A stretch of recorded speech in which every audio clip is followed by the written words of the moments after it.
Hello, everyone. I'm Sally Ann, and I'm the Managing Director of Sixth Sense Media.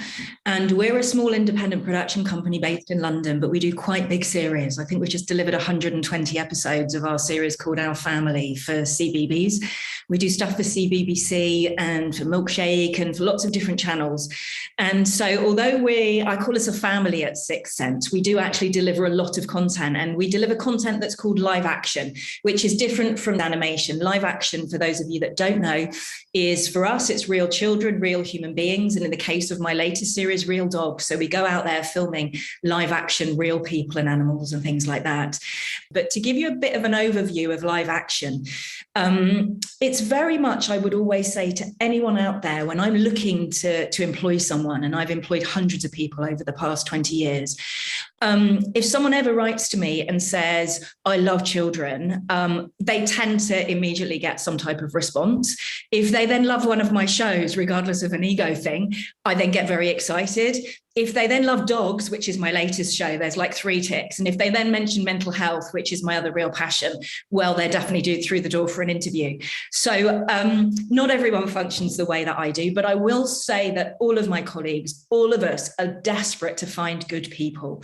When you go for an interview or when you send in a letter to us, just as nervous as you might be, whether you're going to get the job or get that interview, we're just as nervous to find the right people, because we're only as good as the people that we surround ourselves by and our wonderful teams.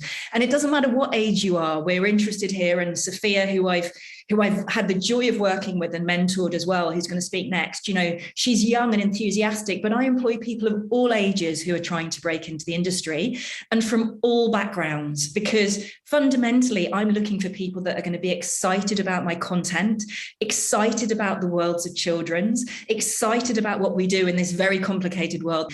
And so for me, some of your biggest tips are really, really make sure that passion for whatever you do shines through. A little bit about some of the jobs, much like my colleagues, I'm going to have to be brief, but fundamentally, 2 of the real starter positions are what I would call a runner and a researcher. I'm sure many of you will have heard of a runner. And somebody might say, well, a runner's a bit of a dog's body that makes cups of tea. Not so. A runner for me is absolutely the crux of making sure my whole production functions. When I meet a good runner, I am so excited, and I cannot tell you how many runners have progressed through my company and now have gone on to fly. In fact, my very first runner only left the company a few weeks ago after 20 years and is now a series producer, and he started off as a runner.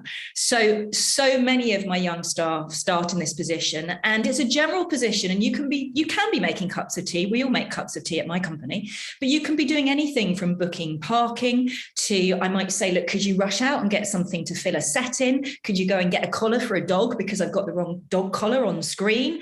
Could you go and check somebody's name? Could you go and do this and that? And it really is a general job. I might even ask you to find directions because I can't find where my location is, or book a contributor. And so a runner really does a whole load of general stuff. We're looking for someone that's practical, someone that's enthusiastic, someone that wants to support the team and is interested in this team and the end product. So really, I always say pretty much anyone could become a runner if you're interested, you're interesting, and you care about the production. The next job up is what I would call a junior researcher or researcher. And those people have a little bit more responsibility. In my company, for example, they would be speaking to my families. We work with children and families. So they would be booking what we call contributors, and they're people that appear on my programs. So for example, they might ring up a family and find out information about them, see why they want to be on my show, find out how old the children are, speak to the children. For me, I work in children, I work in live action. It's key that somebody adores working with children and loves children and cares about their well-being. What else might a researcher do? Well, because we work in mental health, I might suddenly say, can you get the latest statistics from Mind or from one of the charities? Or could you find what the government has just released on a mental health policy, or what's going on within schools and the world of education when it comes to mental health? Or can you just find out the latest statistics to do with clinical mental health areas? It could be anything. So a researcher fundamentally is getting information about a topic, about contributors, information for the show. Some of my researchers do things like sort out shoots. And the smaller the team, I would say, the more people multi-skill. So although we are a smallish company, as in we're anything up to 25 staff, which is small in our world, let's be honest, Tom's got 300 and some have tens of thousands, it means that actually people that multi-skill are really beneficial to myself in my company, because actually they can cross over, and some of the roles will cross over and we'll all support each other. So there's not this massive delineation between a runner, a researcher, and an assistant producer, which is the next roll up. So you have a runner, then you have a researcher, then you have an assistant producer. The assistant producer helps the producer director. Now, what is a producer director? A director very much is involved in the visuals and will have the visual vision for my show. They will be in charge of directing the cameras. They will be in charge of having that visual aspiration for what everything will look like. The producer, they're in charge of content and the editorial angle and what the script says and what we do. And those roles often cross over. So you'll see many people call themselves producer directors, and you'll also see many people call themselves shooting producer directors, because in the world of multi-skilling nowadays, so many people self-shoot, and that's always a bonus. And again, back to my tips, anyone can learn to shoot by using just an iPhone. Doesn't mean I'll employ you as a cameraman, but it shows that you've got an interest.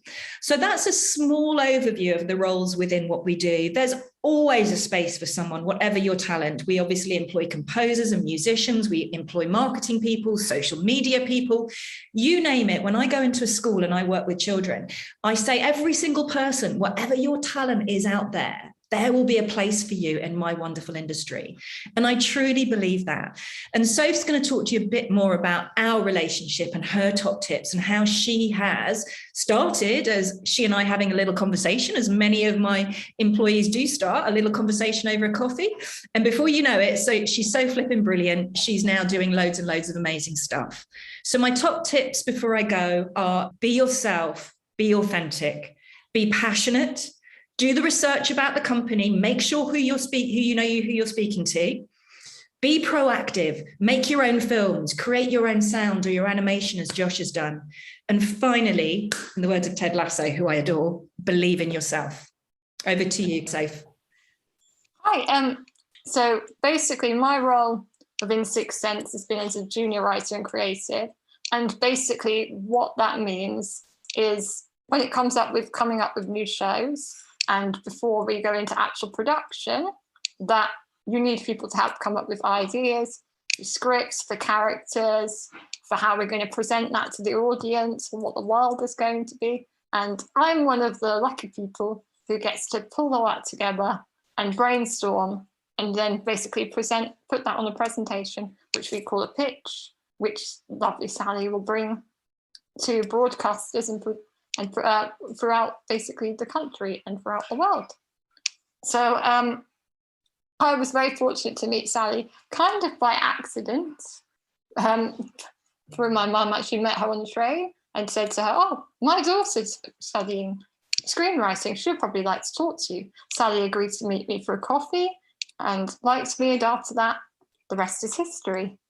That basically, she became my mentor and a good friend, and eventually brought me on board to work on our latest show, which is a lovely dog show she's been saying about.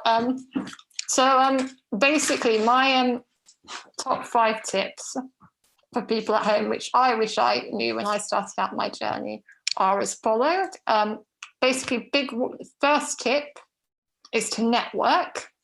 And networking can be in many ways. It can be like here at CMC, and just in person, going to the conference and talking to people there. You could do it online. You could do it on Wanda, like we have right now to check out. You could do it through LinkedIn. I did a lot in LinkedIn through lockdown. And the important way is how you approach people. That don't be afraid to approach people. You know, find out people in the industry who works in the job you want to work in. And then just introduce yourself, explain the situation, and ask them questions. You know, it's people were always willing to talk about their jobs and to give you helpful, intelligent advice on where you can start, what you can do, what their personal experiences are, and keep in contact with them. If you've got a portfolio or a website, ask them to have a look. Have a look at your CV. You know, that professional guidance is invaluable in this industry and can help you so much. The second thing I'd suggest is training schemes. Now, LFTS and BFI run a lot of short courses, and there's lots of them are online now. Lots of them are cheap or free. You can also find things through Screen Skills, the Media Trust, Sky Academy, BBC.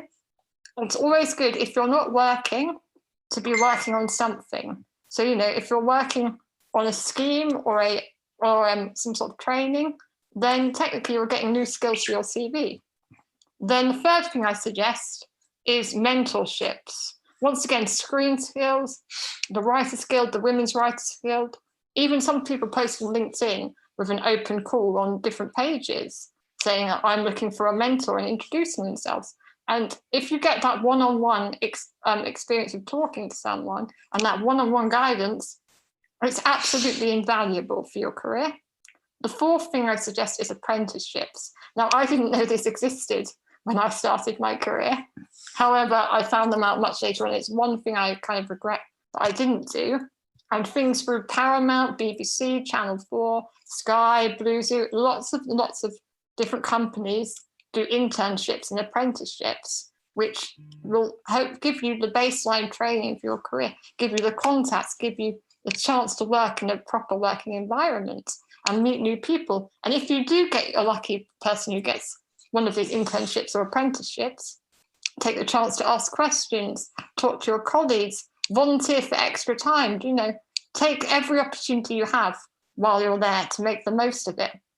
And my final tip is basically always be working on something, whether you're volunteering, because I've done a lot of volunteer writers work, whether you're collaborating with friends, making music videos for local bands like I am, or, NFTS are always looking out for people to volunteer to work on their productions, whether you're just working on a script or you're running short films.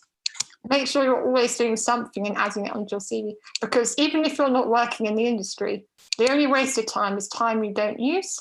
So please do use it to work on something creatively, and it doesn't really matter. You can still put it on your CV and it still looks good.